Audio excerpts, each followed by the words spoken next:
Okay, it's time, so I'd like to begin now. Good morning, good afternoon, good evening to all of you. My name is Hazuki Mori of the United Nations Office for Outer Space Affairs, and it is my pleasure to welcome you to the Access to Space for All Initiative HyperGES Second Round Announcement of Opportunity webinar. So before we begin, I'd like to introduce some housekeeping rules. So first, please use the chat box to ask any questions.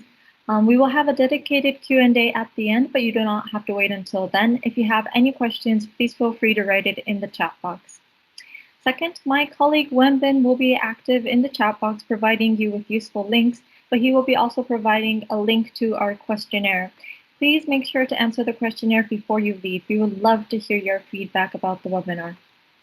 And third, if you are on social media, please use the hashtag #AccessToSpaceForAll and HyperGES to help us promote this webinar. We are active on Twitter, Facebook, Instagram, and LinkedIn at UNOOSA. So this is what the agenda for today looks like. I will begin with the introduction to the Access to Space for All initiative and the HyperGES program.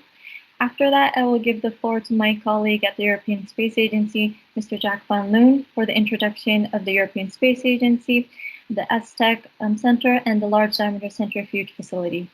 And after that, I will give the floor to my colleague Jorge Del Rio-Vera to explain more about the application form. After that, we will have a Q&A.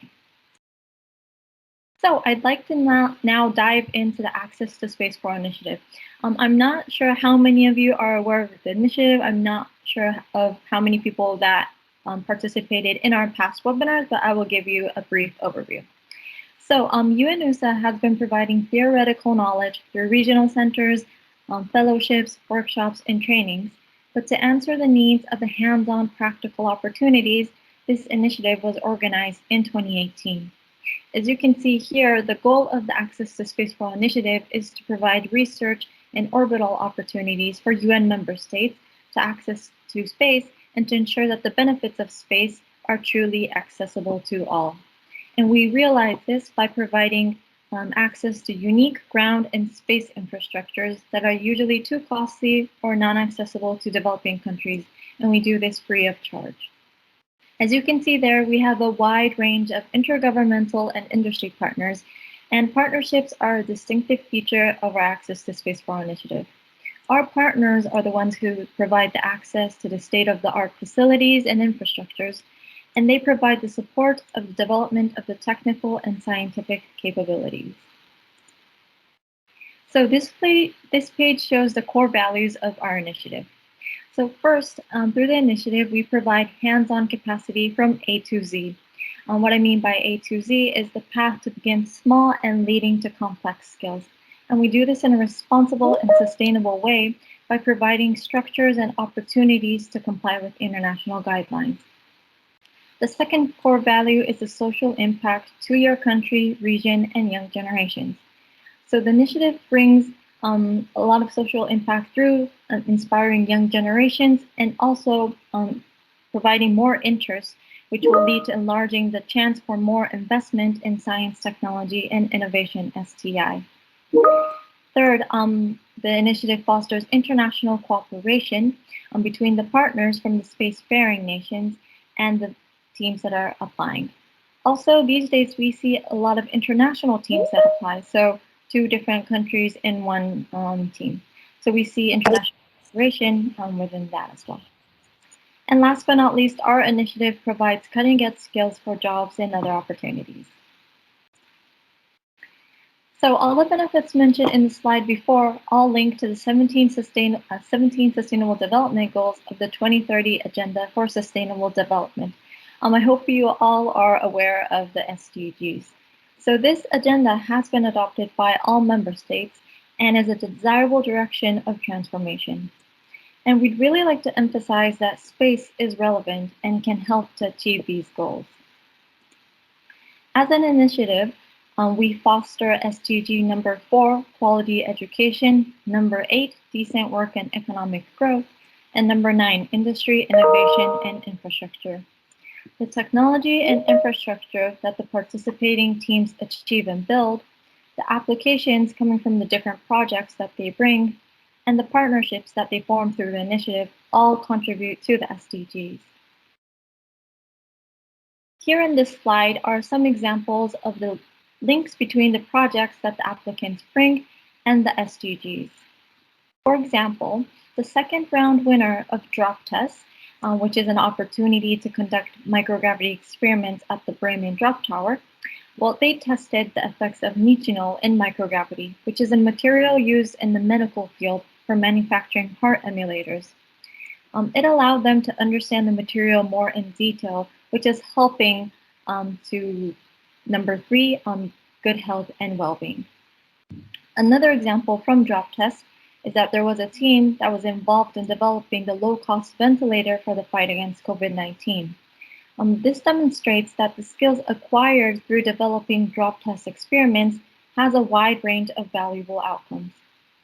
Another example through KiboCube, which is an opportunity to deploy a 1U CubeSat from the International Space Station, we saw many workshops working to educate girls in STEM, which is contributing to number 5, gender equality.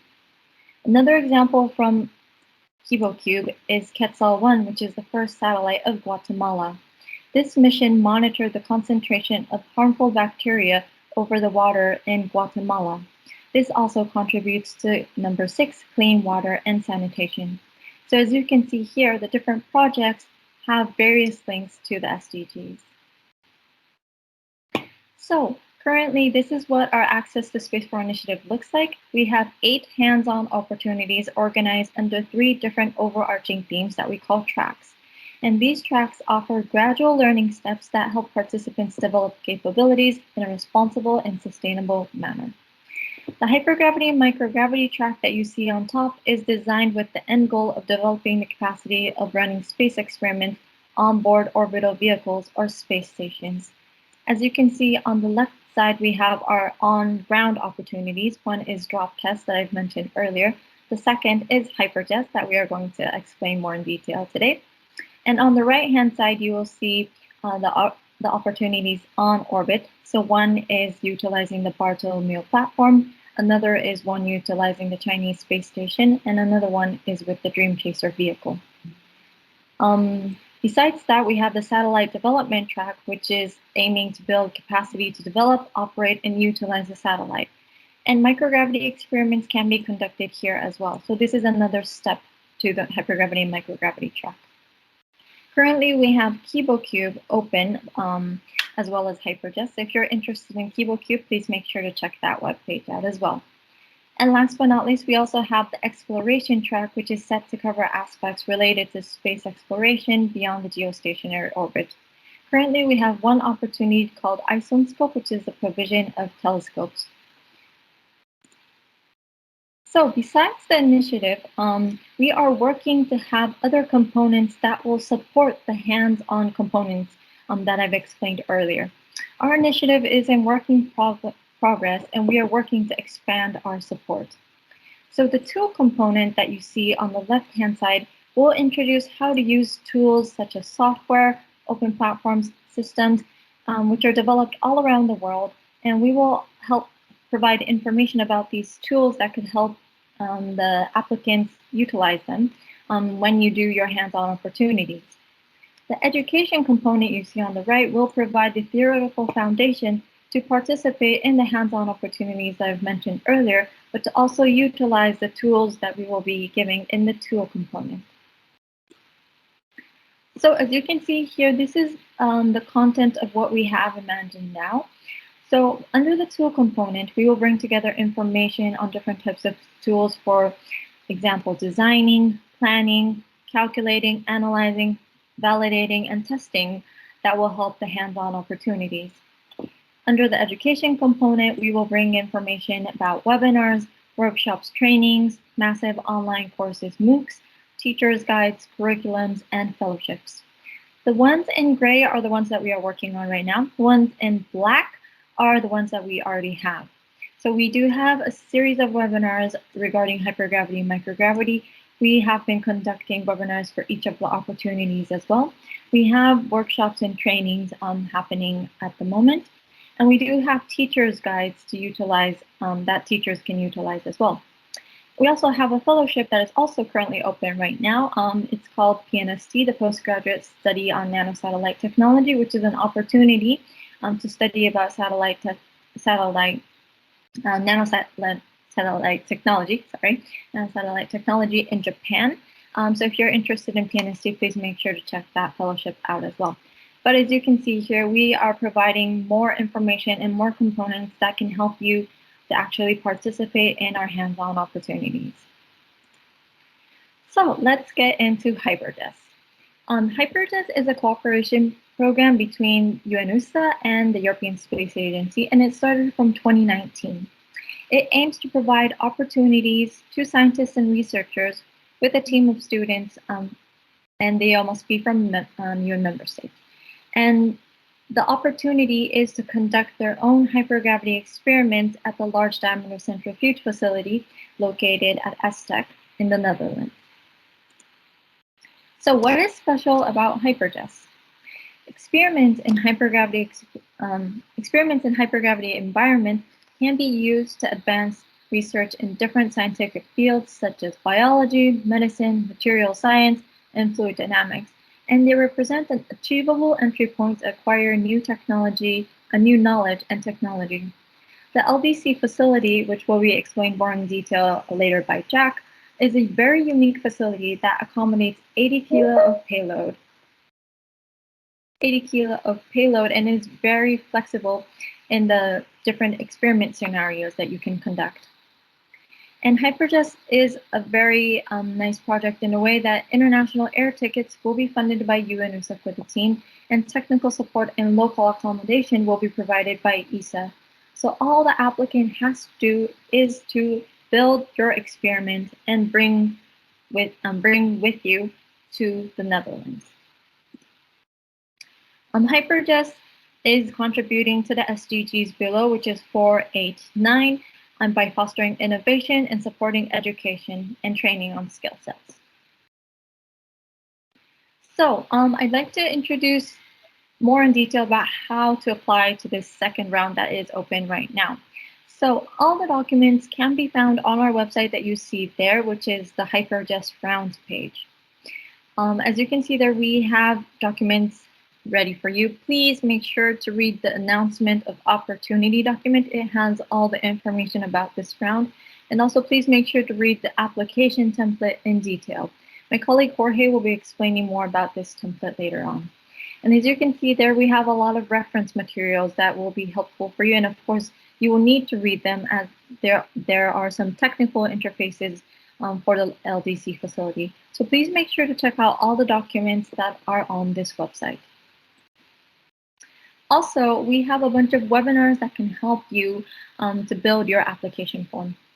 So the first one I have there is called the Tips for Access to Spaceport Applications. This is a webinar series that we conducted last year, and it covers the various aspects that can help you build your application form, such as communication, awareness raising for your project, space law and regulations, and innovative technologies such as AI. The second series will be very interesting, especially for this topic, because it was about conducting research and development in hypergravity and microgravity.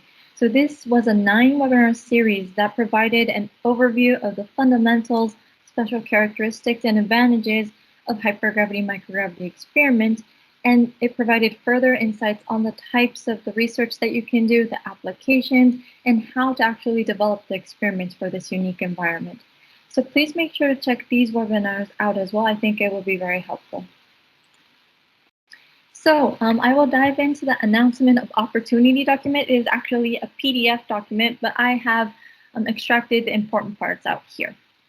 So this is the first page of the announcement of opportunity document. I'd just like to emphasize that the deadline for applications is the end of February, so the 28th of February of next year. So basically you have about 6 months to complete your application form. This is the program schedule of HyperGES. So as I explained earlier, you have 6 months for the application. After that, we will have 2 months to select the winners. And if you are selected, you will have 7 months for the preparation of your experiment. During that process, you will be working with our colleagues at ESA. They will provide you technical support as well. And after that, when your preparation is done, you will have a 2-week experiment campaign in the Netherlands. And when you're done with that, you have 2 months to finish your reporting. In the announcement of opportunity, as you can see on the left-hand side, the eligibility of this opportunity is research institutions, and the team must be from, sorry, I'm having trouble reading it. So the team must be from universities, institutions. So there is a professor leading the team, and the team members are of bachelor, master's, and PhD students. So the number of selected applicants is written in number 9. So the one academic supervisor, the team leader, he can be a professor or a PhD, will bring in a team of several students. And as you can see here, you can have more than 4 people in the team. However, all the supporting and funding that I've mentioned earlier will just go to the 4 team members and academic supervisor. So please make sure that if you have a bigger team, that your team is able to fund the travel and the different costs that will be incurred for the other team members. So just to emphasize again, the team number is 1 academic supervisor and 4 other team members. The eligibility criteria is written there. As you can see, we do not want to see a change in the team members after you have submitted the form. So please make sure that you have a concrete team when you apply. This is the selection criteria. It's listed as number 13. Of course, we will be looking at the scientific and technical value of your experiment, the relevance of the LDC utilization and all. But I'd like to mention that we will be looking at the inclusiveness of your teams. So if there is a team with the same score, a gender balanced team will be valued higher. So it would be better for you to have a gender balanced team. And last but not least, the link between the project and the SDGs will be valued importantly as well. So please make sure to read this number 16 carefully as well. As I've mentioned earlier, international air tickets will be borne by UNOOSA, but only up to 1 team leader and the 4 members. Technical support and local accommodation will come from ESA. And number 3, experiment preparation and other costs will be borne by you, the applying team. Please make sure to read this page because it's very important. Last but not least, this is the submission. My colleague Jorge will explain a bit in detail later, but we'd like to see 2 parts of the application. One part is the endorsement letter from your entity, and we'd like to see it being signed, or if there's an official seal of your university or institute, we'd like to see that as a PDF. And the other part is the actual application form. The application form in the website is a Word file. So please generate that Word file into a PDF and send it to us. Yes, so this is it for what I had now. I would now like to give the floor to my colleague at ESA, Mr. Jack van Loon, to give you more information about ESA, ESTEC, and the LDC facility. And as I mentioned earlier, after that, I'll give the floor to my colleague Jorge, who will be giving you more information about the application form itself. So if you have any questions, please make sure to write it in the chat and we will collect them and answer them at the end. Okay, I see that Jack has his screen shared, so I will give the floor to Jack. Okay, so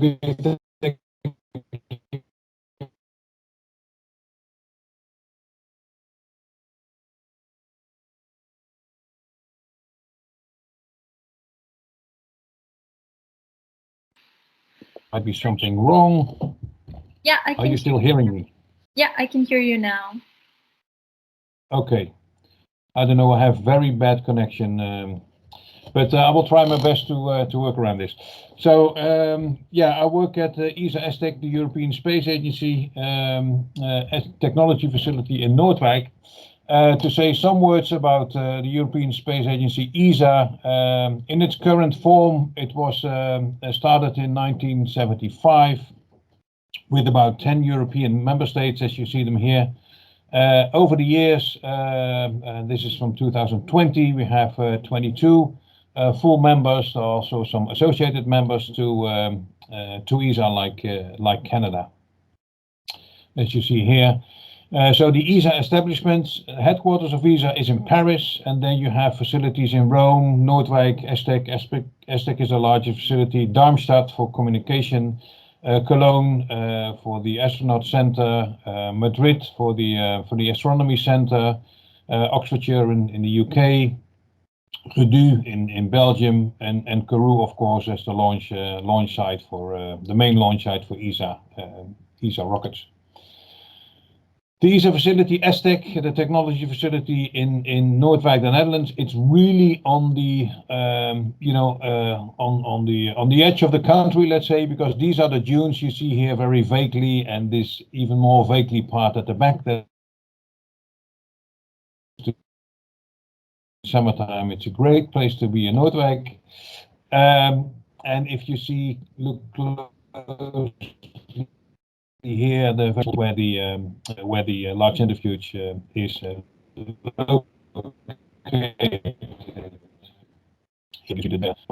see the main people involved, Mr. Robert Lindner is the head of the TechMMG section. François Coubert takes care of the let's say the contracts and whatever involved in having the LDC running.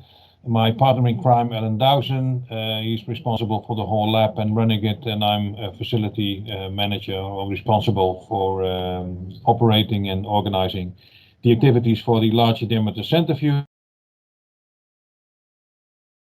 This is the whole lab for you. If you think about making an application, and then you also understand what sort of facilities we have available for you.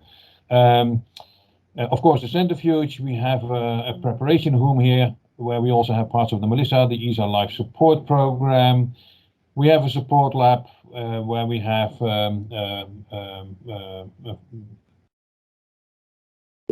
chemical hoods, we have autoclaves, we have chemical storage, and for instance, the life support lab where we have flow benches, microscopes, incubators.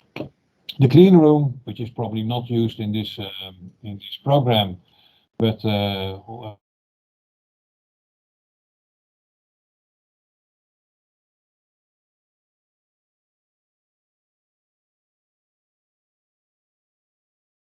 analysis room where we have the LCMS, but also other, let's say, very general facility standing, which you can make use of.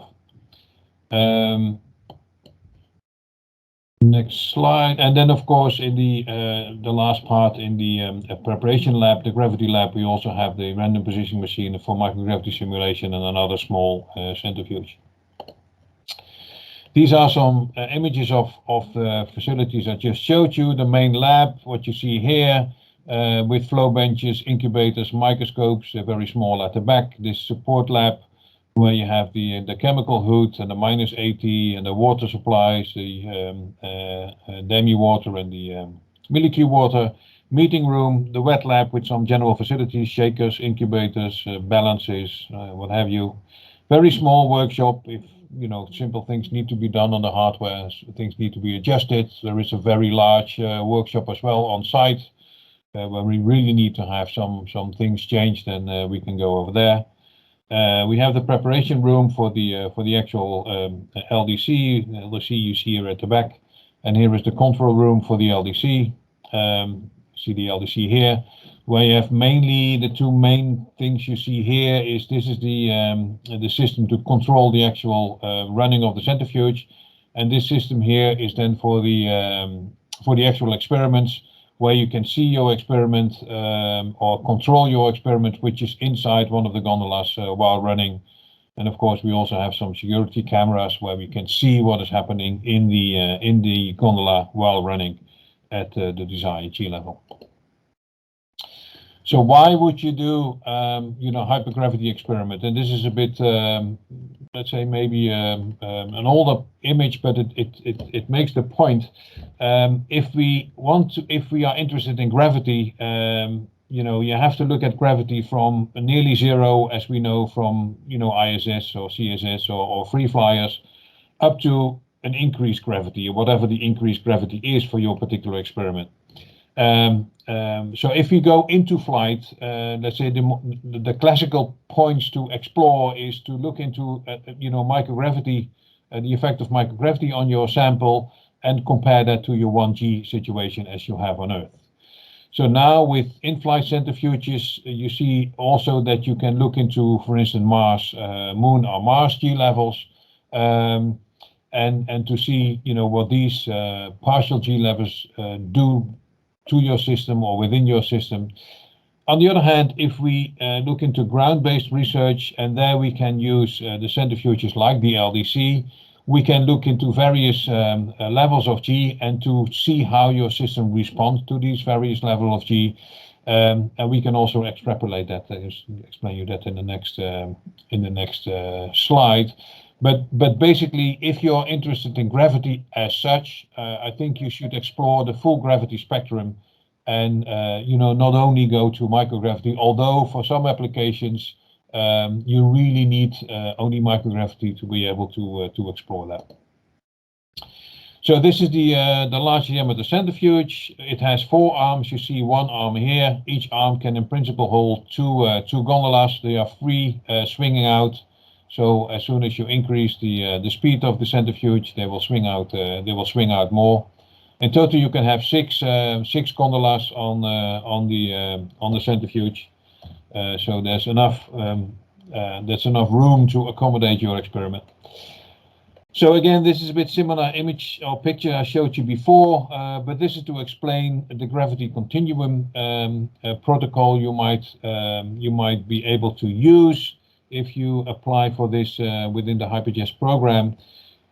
This protocol is such that you presume that gravity is a continuum, so it continues from a higher G to a lower G phase. And by doing experiments in a hyper-G condition in the centrifuge, you're able to extrapolate the data you find in this high G phase to a lower G, to the lower G part. So you can use the centrifuge to predict what might happen at lower Gs. That could either be an exponential function of some sort or some linear function. I mean, that's up to your particular experiment. You might also use the centrifuge to look into the reduced gravity paradigm, and this is actually, although it sounds strange, it is actually to use the centrifuge to simulate microgravity. And the way to do that is, if you look at the upper part, this is, let's say, a regular standard microgravity experiment where you have your sample on ground and you accommodate it into a rocket or a launcher facility, and then this system is launched, and then you are under microgravity condition, and then you have your microgravity adaptation, and you also need an adaptation time in this particular phase. But this is, a classical microgravity experiment. If you do a similar experiment in the centrifuge, you might, for instance, have your sample exposed to 3G and to have a full adaptation in this 3D environment of your samples, and then you lower the G level to either 2G or 1G, and then you have your G transition from a higher G to a lower G, hence the reduced gravity response, and then this response and the adaptation you have to this lower G is similar to what you have under microgravity condition. Again, it is similar, it is not the same, but it's most likely all the changes you expect, and this is especially for life sciences experiment, all the changes you might expect at microgravity are also seen or present in this reduced gravity paradigm. Of course, this is something to be checked, but so you can use centrifuges to predict what might happen under real microgravity conditions. So what are the main characteristics of the large diameter centrifuge? It's in full swing out, it's about 8 meter diameter system. It has 4 arms. We have and each arm, the gondolas can be placed at 8 different positions, so you have various G levels during one run if you want. We have 7 gondolas, although you have 6 rotating gondolas and 1 central gondola. The central gondola is really as a control for rotation, because it does have the same rotation rate as the outer gondolas, but does not have the increased gravity as you have on the outside of the arms. It's a swing out system I explained to you. Your payload can be up to 80 kilograms per gondola. The gondola itself is about 130, so you end up with 210 kilograms for gondola.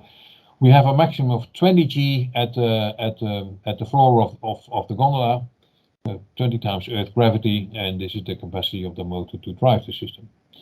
In this swing out system, you have the fact that the gravity factor is always perpendicular to the floor of the gondola. Within each gondola, you have various utilities available for your experiment. We have a temperature sensor to keep track of what happens in the gondola with respect to temperature. We have video lines for analog and digital videos. We have channels for your PoE video as well in due time. We have RS-232 serial channels. We have Ethernet channels, USB 2 and 3 channels, of course power supply, and then we have fixation points. For lots of experiments you really do not need fixation, but sometimes you might. And there is a power and gas supply to your system if needed. And they are connected to these quick disconnects. These are the analog and video panels you have on the LDC control room side. This is a picture. I don't want to explain it too much, but it gives you a very, let's say, more detailed overview of where the various facilities are within the LDC. This is the rotating part of the LDC. This is the static part of the LDC, where you have the control room and the lab room with support cabinets. And this is how the flow of data goes within the system. You can. This image is also in the user manual, so you can study it in more detail. If you come, be sure, if you take your own computers inside the system, be sure that you have administrator rights to be able to address these computers while running. Again, this is to stress the swing out of the LDC, which means again that the gravity factor is always perpendicular to the floor of the gondola, and of course the angle the gondola swings out is depending on the gravity of Earth, 1g, and the acceleration provided by the speed of rotation of the centrifuge. This is the base plate, which is laying on top of the floor. Most of the time of these experiments, you can again fix your experiments on this base plate if needed, but for most experiments you can just leave it on the base plate, and it stays there as it is in 1g, and it stays even better if you go to 2g or 5g or 10g. Just to get an impression of the speed profile of the LDC, it takes about 60 seconds to go from 1g to the maximum speed of 20g in the centrifuge, and also it takes about a minute to go from the highest G load 20g to a 1g again. But any variation on this pattern can be made. In this case, you see a simulation of a launch of a Soyuz launch. But you can also have gravity, profiles for your experiment going in steps of 2g. So go to 2g, 4g, 6g, 8g, and so on to 20g. Every step for 5 minutes, or whatever profile that is needed for your experiment can be programmed in the LDC.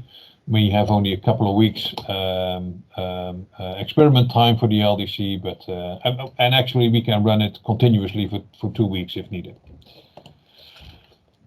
Although it's a large centrifuge, you always have a gravity gradient. So you have a gravity gradient because of the location where the gondola is on the arm of the centrifuge, but within the gondola you also have a gravity gradient. The best location for your experiment is really on the bottom of the gondola in exactly the center, and that is what you see here in this image.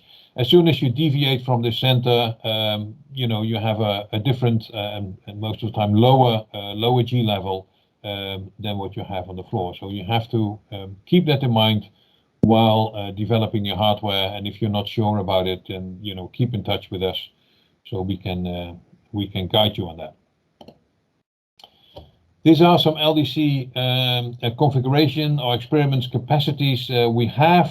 We have multiple G levels, as I explained to you before, so you can do an experiment in the gondola closer by the center and further away from the center. It's about a factor 2, so you can go for, let's say, 10G in this gondola, and then you generate 5G in this gondola.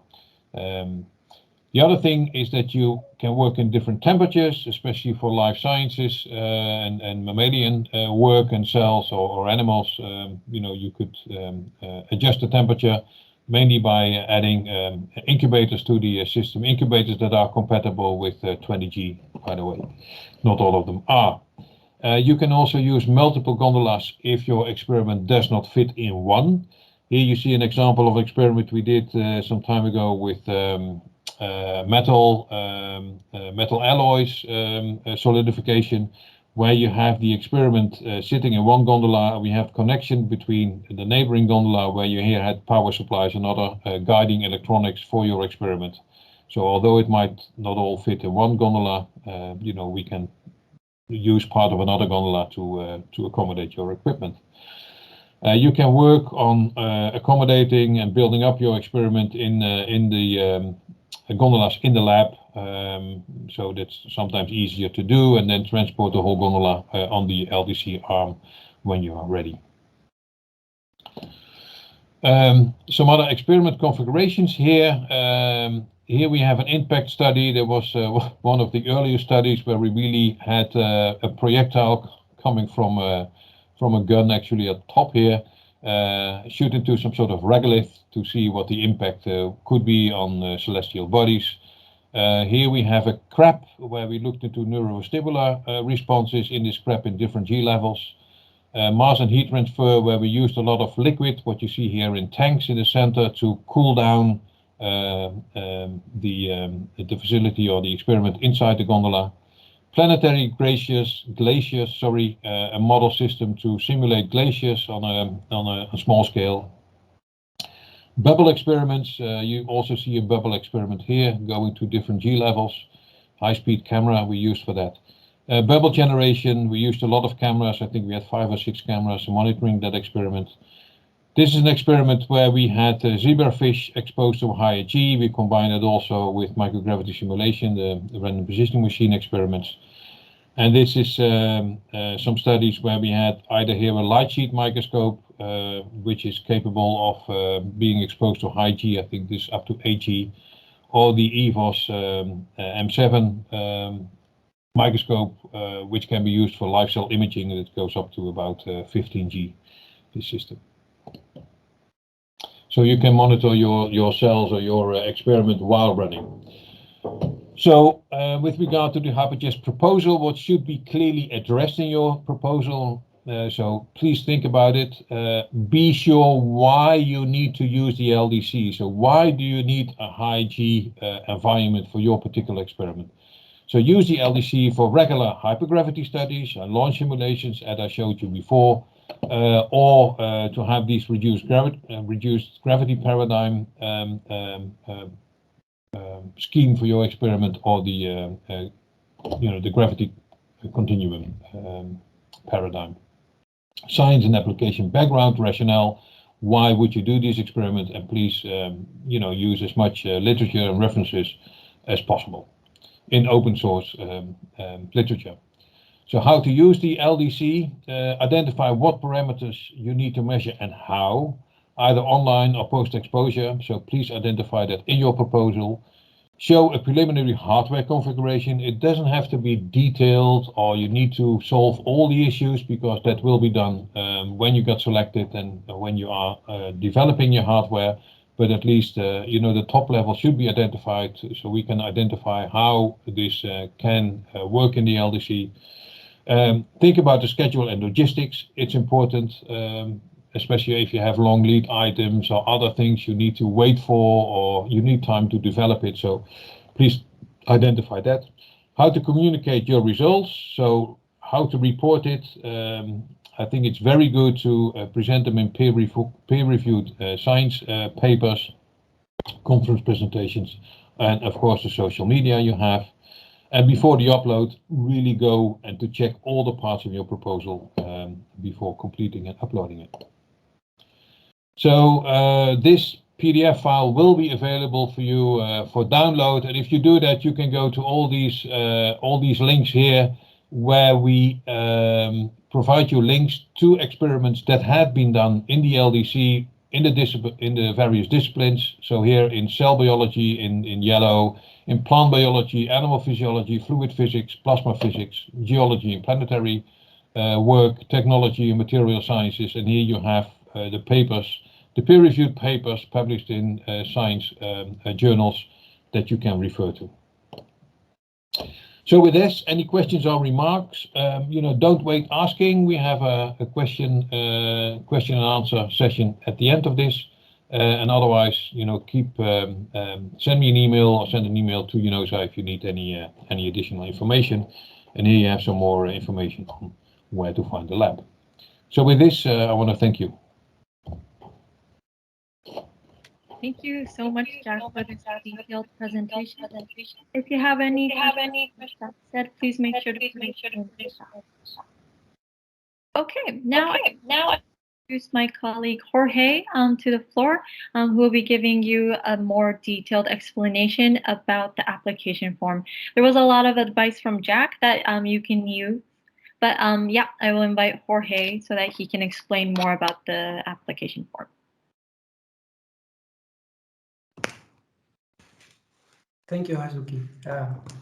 Thank you, Jack, for your wonderful presentation. It was very illustrative. I learned a lot, I must say. So I have questions for the audience. So thank you for joining us today. I would like to know who from you knew before coming about the HyperGES opportunity and the access to space for all, and who would be interested in applying? I mean, who has an idea to already apply? Maybe this webinar will give you more ideas, and you are just here to understand how it works. But if you already are thinking in applying, we would like to know. You can use the chat for that, and I think that my colleague Wedmin will put a poll just to check that. So as I said, thank you very much. The HyperGES opportunity is an opportunity that we are doing together with ESA, and we are very, very happy and proud of that cooperation. I would like to go through the application form with you. So I hope that you can see my screen now.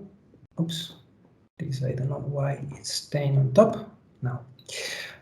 So the application form, it's aiming at being self-contained, and Jack has explained it very well. We are interested in science experiments, science and technology experiments, and there are many fields that you can inside the scientific disciplines that you can test with the centrifuge. We are interested in knowing how you are going to use the centrifuge for an experiment that you would be interested to run. And we have tried to create an application form that is actually gathering that information, and also gathering information that we would need to basically assess whether your experiment will be feasible and how that experiment will benefit also your community. We don't have to forget that this is also a capacity building experience. So when you are going to the application form, you see that there are instructions. Please read the instructions carefully. The instructions that are and the information that is in the announcement opportunity that Hazuki was detailing very well before, and the instructions that are in the application form. Those are very important. You need to read that, and we cannot do, unfortunately, that for you. We have tried to capture all the information that you would need and make it as easy as possible for you to fill in the application form. The application form has fields that are mandatory and optional. They are marked with either M or O. In case that there is a field that is mandatory, we are expecting that you are putting the information. The optional fields, They don't mean that you can or not fill them in. If they are applicable to your application and to the experiments that you would like to run, we would like to see them filled in. So in that particular case, will be optional, will be mandatory. Sorry, if the field is not applicable to your application and to your experiment, then you don't have to fill it in, and that's why it's optional. If you have things that you don't know at the time of sending the application, please use TBD, to be determined, when you don't have that information. It might be that when you are preparing the application, there are some unknowns. We hope that you can provide as much information as you can, but we also understand that there might be information that is not available at the time of applying. What we are asking in the application form is really simple. And as Jack mentioned, the idea is to understand basic things from you. The first things that we would like to understand is basically what is your project title and what is your project about. And Jack mentioned that there are several questions, basic questions that you have to address. You have to address the why. Why is the LDC relevant for your experiment? How you are going to use it, and how you are going to communicate. You can incorporate some of those aspects in the executive summary. I mean, it's not very long. So the executive summary is basically a paragraph of you telling us what you are planning to do. Then there is a certificate section where we are expecting that there is a principal, a project coordinator. So the person that is responsible is signing this, and we are expecting this scanned with the signature sent to us. And also there is some endorsement from the head of the institution where the project coordinator is working. That's why we are asking for the signature of the head of the organization and the seal of the organization. It is possible for several organizations to team up and provide an application. That's not a problem. And this form is expecting for that. I mean, it's prepared for that. If there are more than two, as you see here, just extend it as needed. No problem with that. What is important is that the institutions that are in here as applying organizations, they are eligible. So please check the eligibility criteria in the announcement of the opportunity. That's very important. We wouldn't like to reject an application that has an entity, one of the entities that is applying that is not eligible. So check that before. Additional information that you have is, well, information requesting the head of the applying organization and information related to the team. As Hazuki was mentioned before, we hope and we expect that the teams are as inclusive and as balanced as possible, which in practice means that if there are two very good applications and one application has a more inclusive team than another, the more inclusive application will probably have better scoring. So just bear that in mind. Then additional information that we are requesting is a proposal abstract. So this is a little bit longer than the executive summary that we were mentioning before. It allows for double the number of words. And then we go into the science in section number 4. As you will be running an experiment, you will have a research hypothesis. And we would like to understand your hypothesis in that particular section. We are describing more or less what we are expecting in the description. And you have a description for all the sections that exist in the application form. So read the descriptions. If you have questions, please send us an email. We are here for you. Or if you have questions now, please don't hesitate. Use the chat. How that experiment is going to contribute to capacity building in the country, maybe in your institution, if it is the first time that you are going to run an experiment in hypergravity conditions using a centrifuge. Maybe you can use that as a tool to communicate and to try to stimulate the use of hypergravity research in your institution. We would like to know that. We would like to know how that experiment can contribute to capacity building. And there is a section that is aiming at that. Jack was mentioning before that we are expecting also that there are contribution to conferences, contribution to peer-reviewed journals. That is all to be captured in the communications plan. And here you can also include some hints, but the details are to be included in the communication and dissemination plan, which is section 11. Then you had an hypothesis, which are your objectives.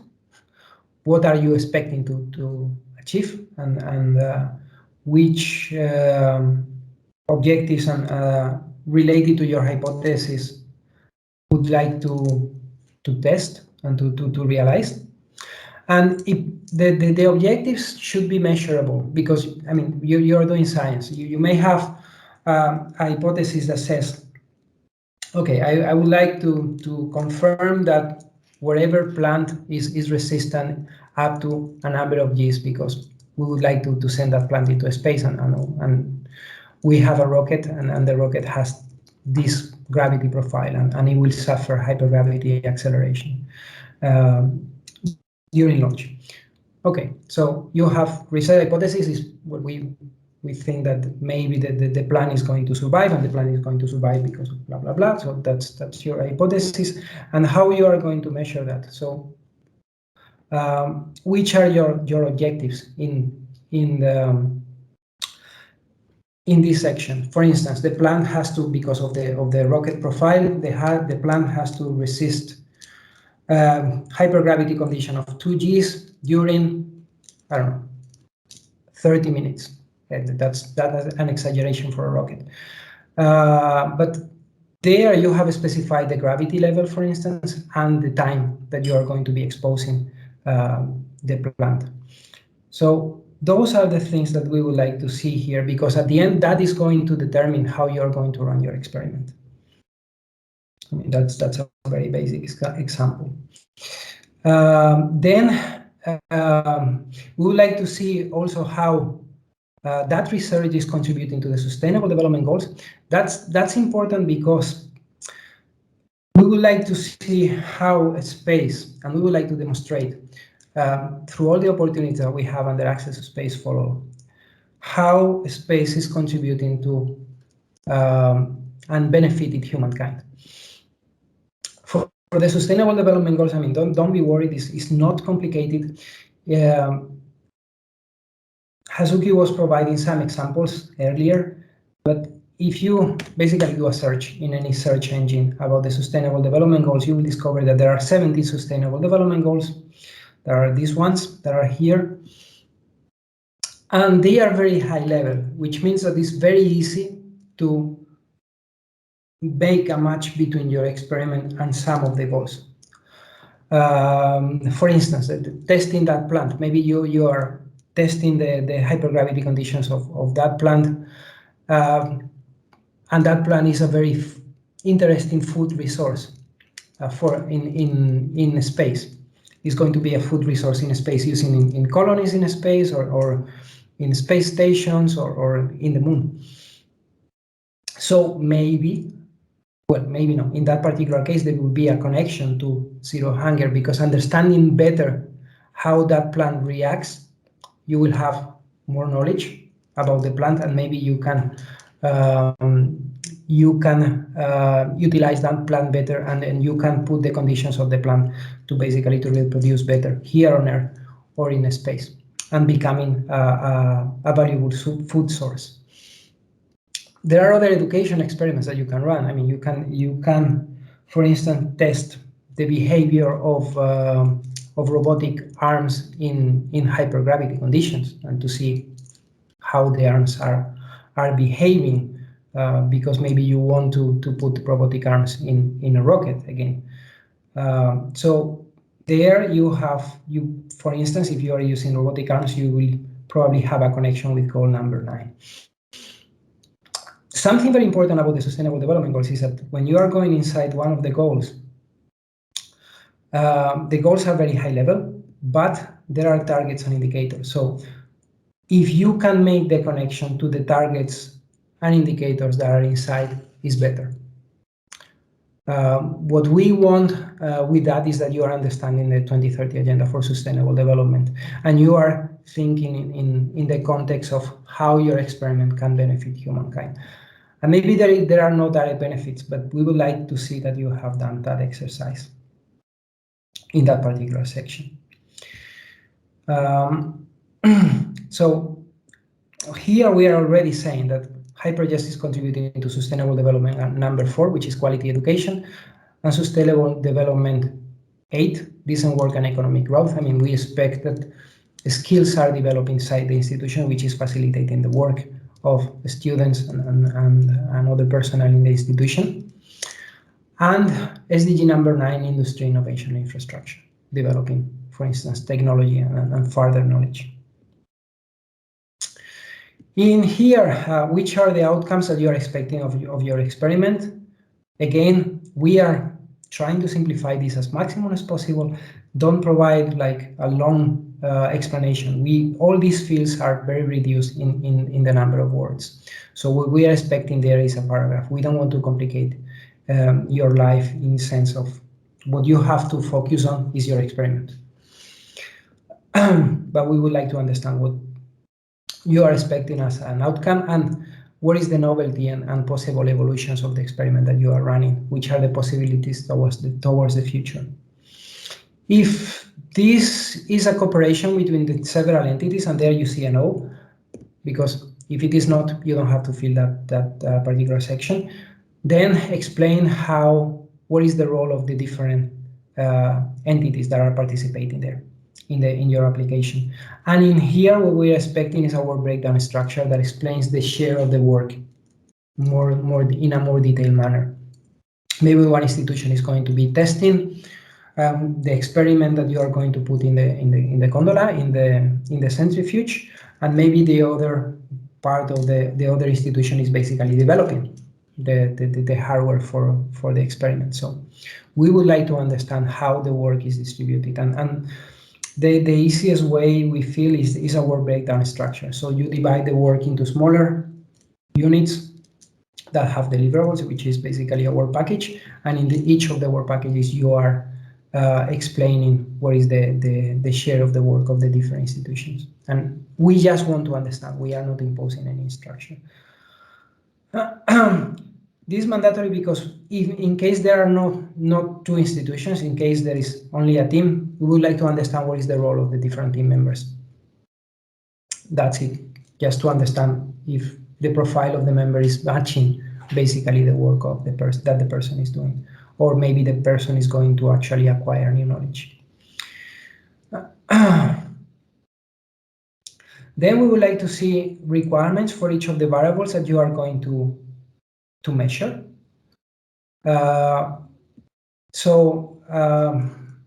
Let's say that you would like to measure, I don't know, viscosity. So which are the requirements that you will have if you are running a fluid dynamics experiment? Which are the requirements for the measurement of the viscosity and how you're going to be measuring that viscosity? So because you are interested in how viscosity changes, maybe there is a change in viscosity because of hypergravity, depending on the fluid that you are using. So we would like to understand which are the requirements that you will have for those measurements. Then the design requirements that should be somehow related to the mission requirements. So what you are going to design actually to do those measurements, and any operational requirements. I mean, maybe you have to do an intervention. You have a cycle of the centrifuge for, I don't know, 8 hours, and after that cycle you may need to intervene in your experiment and run the experiment again. We would like to understand if that is the case, which are the type of operational requirements that you may have, because that's a possibility that exists. Then we would like to understand something about the setup of your experiment. Again, I mean, in the beginning probably you don't have all that information, but we want to see that you have been thinking about it. So which are the specifications of your experiments? Bear in mind that there are constraints that the centrifuge have. I mean, It's an amazing instrument for experimentation, but there are technical constraints, and there is an experiment user manual. So have a look at those to be sure that you are not exceeding the constraints of the centrifuge, and you are in line with the user manual. You have to bear those in mind. Okay, back to the application form. You have all that information and all those documents there in the application page, where you find the announcement opportunity and the application form. If you have any technical drawings about the description of your experiment, that would be very much appreciated. Again, it might be that you don't have that, so that's an optional field. What we want with this application form is not to complicate your life, is that whatever information you have, you are passing it to us, so we understand better what you want to do and which are the conditions in which you are doing it. What we are asking, which is, because this is a little bit simpler, is a system block diagram. I mean, maybe you have a plant and you have a UV lamp that is basically illuminating the plant, and you have, I don't know, water inside, and there is a pump. So we would like to understand how you are basically organizing your experiment, which are the main blocks of your experiment. Maybe you need power inside your experiment, maybe not. So those are the things that we would like to see reflected in the system block diagram. That's very important for us also to understand what you are trying to do. And then how you are going to assemble, if there are any facilities that are available for you for assembling the experiment and integrating the experiment, and the test that you are going to perform before. So the test facilities that you are going to use before you are actually going to the centrifuge, to be sure that when you are actually in the centrifuge, because you will have limited time, everything works fine. That's very important. And then that you are verifying the different requirements that you have in the beginning. Which when you are doing the testing after the integration, and then the verification of your requirements when you are running your experiments. Then the schedule, how long it will take you to develop, and how much time of the centrifuge you are requiring. You have two types of schedules here. You have the development schedule, which is for you to develop, and the experiment is the actual time that you are going to be using in the centrifuge. And we would like to have as much detailed schedule as possible. For instance, I was mentioning the case before of having to intervene in the experiment. Maybe your experiment is conducted in phases, and between each phase there is an intervention or some rest period that you need to have. Please include all that information in here in the experiment schedule. We would like to understand how you are going to be using the centrifuge vis-a-vis the time that you are requesting. Okay, budget. So we also would like to understand how much the experiment is going to cost you in terms of hardware, probably the time, testing. We would like to understand the general cost. Bear in mind that the opportunity is not covering the development cost or the testing cost. What is covering is the utilization of the centrifuge.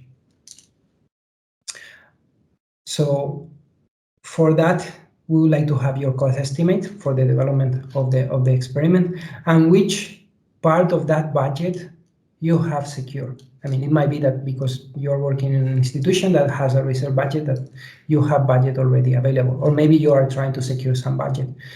We would like to understand, if you don't have all the budget secure, how you are going to secure that budget in the future.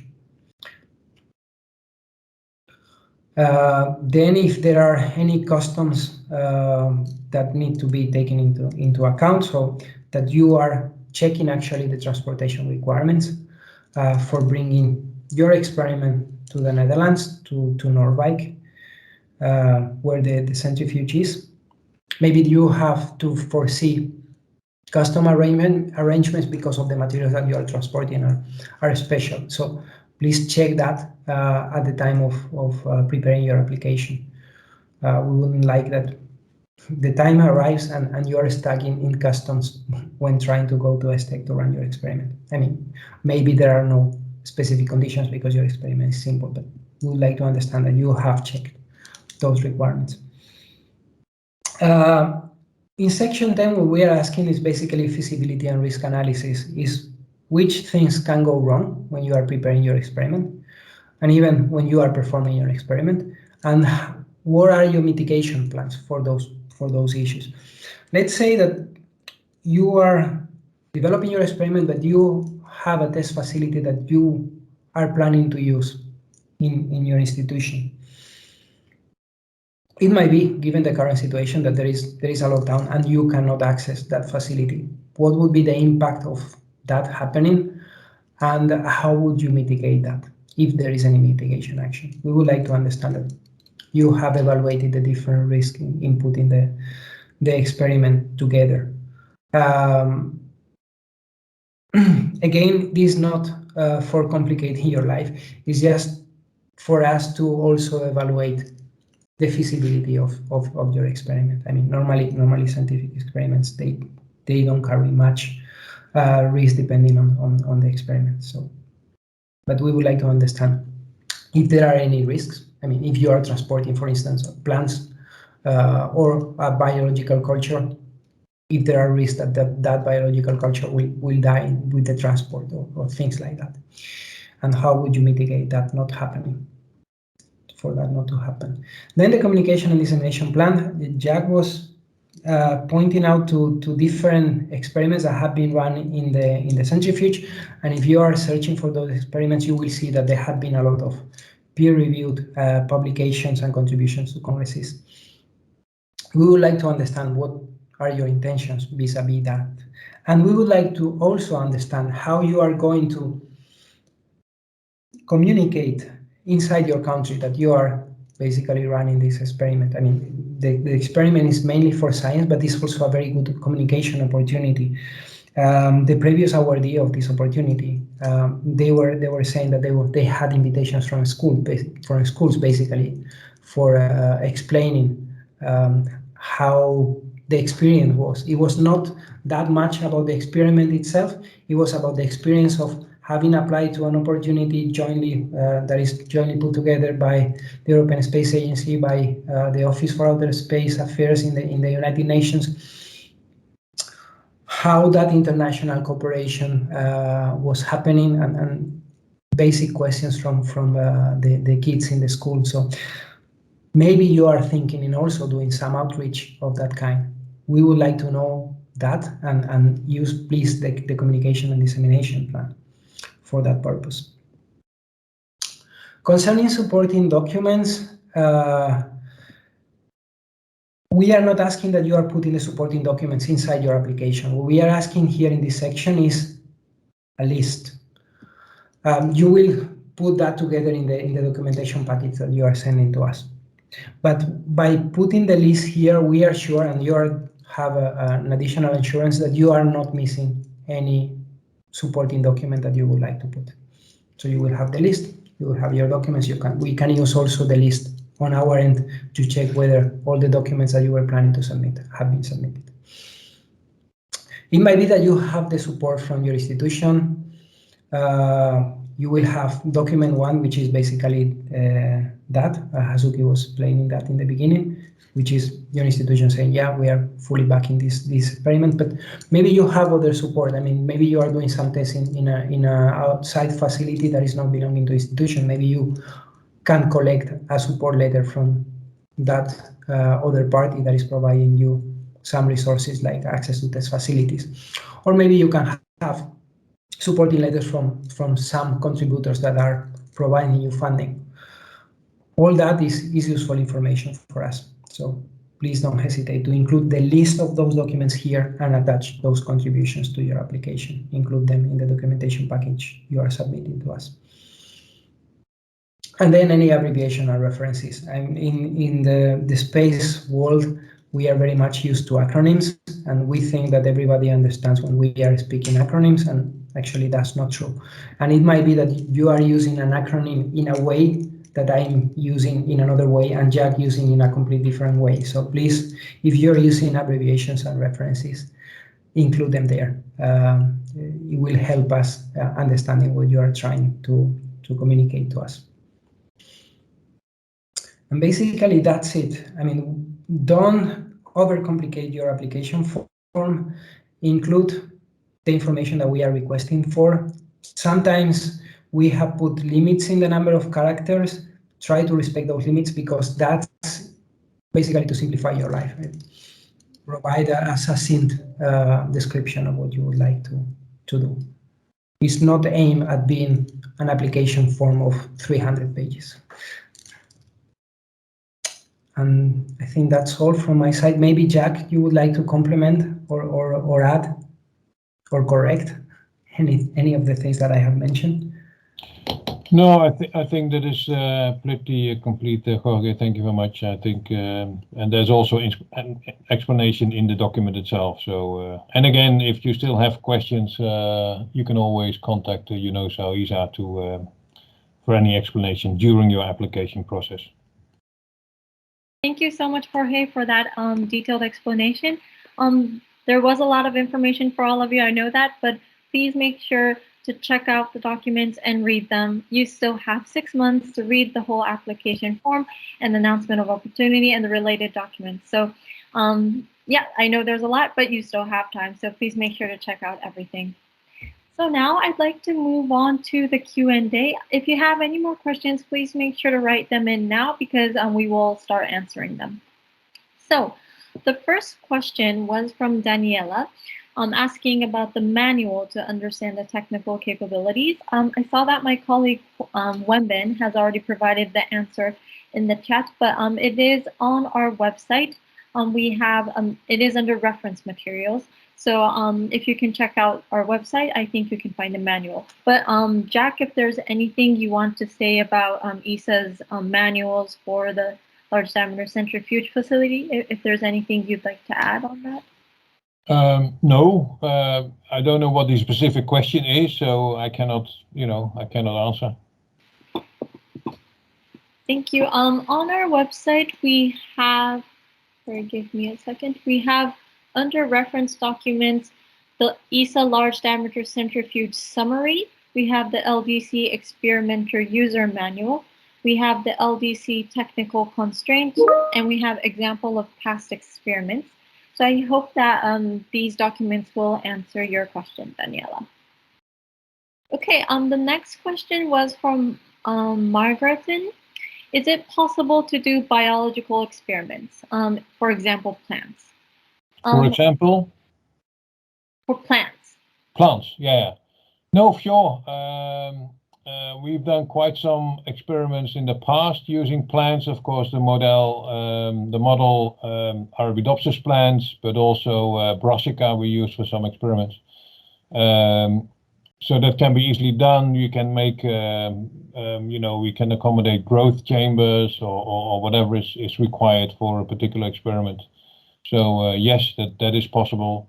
And then what I said, the maximum time we have for these experiments is about 2 weeks. So this is the time you can use.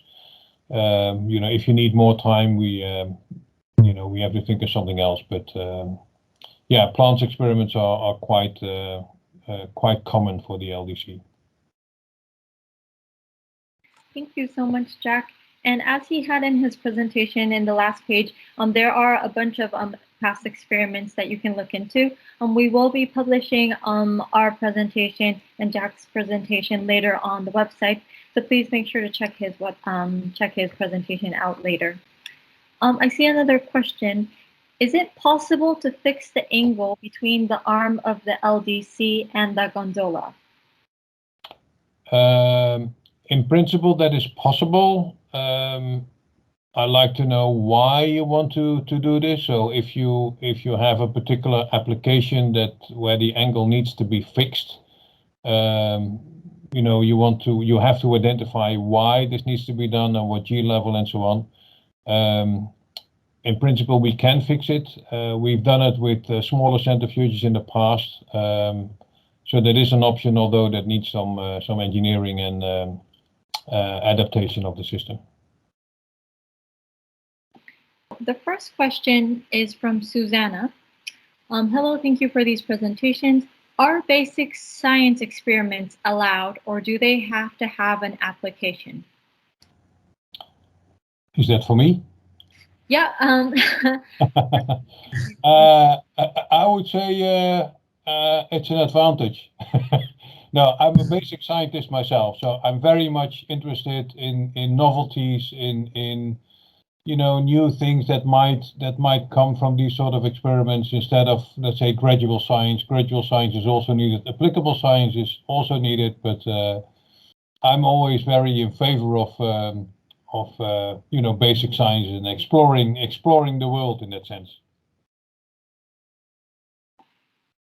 Thank you for Maybe if I can add, maybe that question was triggered by the explanation of the sustainable development goals to the connection of the benefits of humankind and basic science. I mean, we would probably not be here at this stage of advancement in our civilization if it would not be because of basic science. So definitely, yes. I mean, and there are connections of basic science between basic science and the sustainable development goals. That's very easy to make. So definitely, yes. Thank you very much for the answers. The next question is from Nina. Thanks for opening up this opportunity to the world. Would it be possible to replicate experiments that have been run in microgravity? For example, how a hunter spider is affected by hypergravity, how quickly it adapts to hunt again, and all. Well, it is that perfectly fits.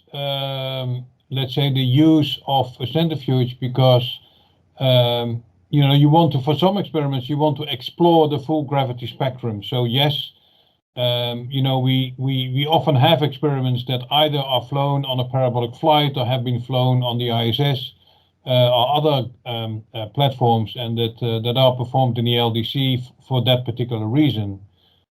Thinking about spiders, if I understand correctly, that's also a possibility. There have been done some spider work, especially in the 19s in the ISS.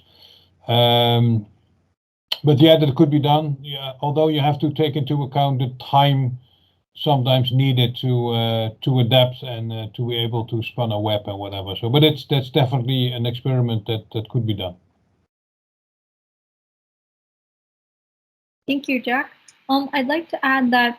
Of course, you can do replicated experiments, but please make sure that you meet all the selection criteria, because if it's just doing an experiment and let's say you do not have a link to the SDGs, of course, it's very easy to link to the SDGs because scientific experiments at the end do contribute to many of the SDGs. But please make sure that you can explain how conducting your specific experiment is going to help contribute to the SDGs.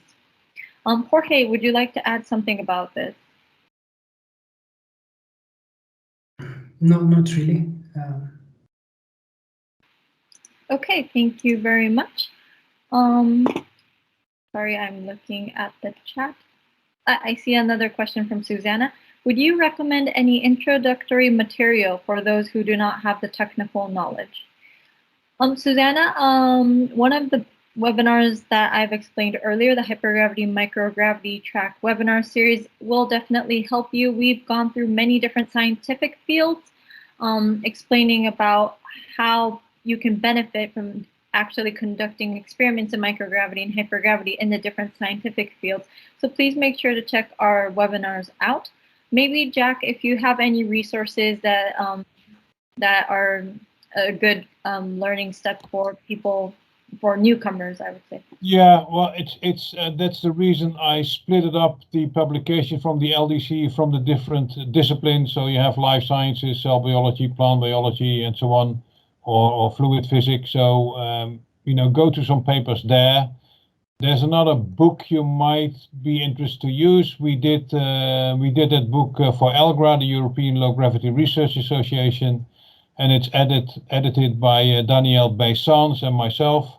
it's on ground-based research facilities where also centrifugation is part of it. But yeah, I think if you go through the series of webinars the UNOOSA made, I think you will pick up most of the important things of using gravity as one of the parameters.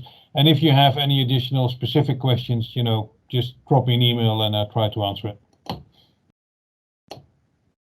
Thank you very much, Jack, for the clear answer.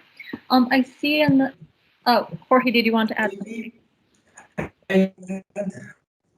Yes, that a resource that is available is not specific of hypergravity, but is talking about different levels of gravity, and I think it might be interesting. It's a very basic, well, not very basic. It's a good resource for teachers. So it's explained for school teachers, and we published it quite a few years ago, but still it contains interesting information. So it's Teacher's Guide to Plan Experiments in Microgravity. This was part of a program that we had in the past about clinostats, which is another device that Jack was mentioning in his presentation. But in here, if you go to the index, you have a little bit introduction of gravity and microgravity. The part of microgravity maybe is not that relevant, but also you have information about gravitational biology and effects of gravity on plants, for instance. This is particularly devoted to plants and to plant biology, but it might be an interesting resource to start with. Thank you very much both for the answers. I'd like to move on to the next question from Aaron. He is asking about the eligibility. So I have a question. Do we need to be studying or working at a university or research center to participate? So I would say the answer is yes. If you look at the announcement of opportunity document, the page is actually the second page. Under number 8, it says that the expected profile of the applicant should be research institutions, universities. So basically, if you are one of these two institutions, you have no problem. If you are not, let's say you are a company or NGO, NPO, or something like this, please find an institute that is eligible and please try to partner up with them. So you will not be able to be a team member because the team is only for the eligible organizations. But as Jorge mentioned, there are places where you can explain if there is a partnership. So please try to reach out to the eligible teams, which are research institutions and universities, and build a partnership with them. Okay, the next question is, or maybe it's a comment, sorry. Collaborations that young entrepreneurs can have with UNOOSA considering. Okay, so it's a question to UNOOSA about collaboration with young entrepreneurs. If you're interested in something like that, please send an email to us. Maybe my colleague Wenbin can put in our email address. It's access2space@UNOOSA, access2space@markun.org. I'm not sure what you have in mind, so if you can, send us an email, that would be perfect. Are there any other questions regarding the second round of HyperGES? While I wait for the last ones to come in, please make sure to answer our questionnaire form before you leave. We'd really like to hear your feedback on our webinars, and if you have any comments or questions, you can leave it there as well. So please make sure to fill it out before you leave. Okay, I see that there are no more questions. So I'd like to thank everyone for joining in today. Thank you for being so engaging in the chat as well. As we all explained, you still have 6 months to fill in the application form. And if you have any questions, please feel free to reach out to us. And also Jack is kind enough to put his email address in the presentations. So the presentation will be uploaded to our website, and the recordings will be uploaded to our YouTube channel as well. So please make sure to keep checking the UNOOSA website for more updates on anything. So thank you so much. I hope all of you enjoyed our webinar, and we really hope to receive a lot of applications from you. Thank you very much, everyone. Take care. Bye. Take care. Bye-bye. Thank you.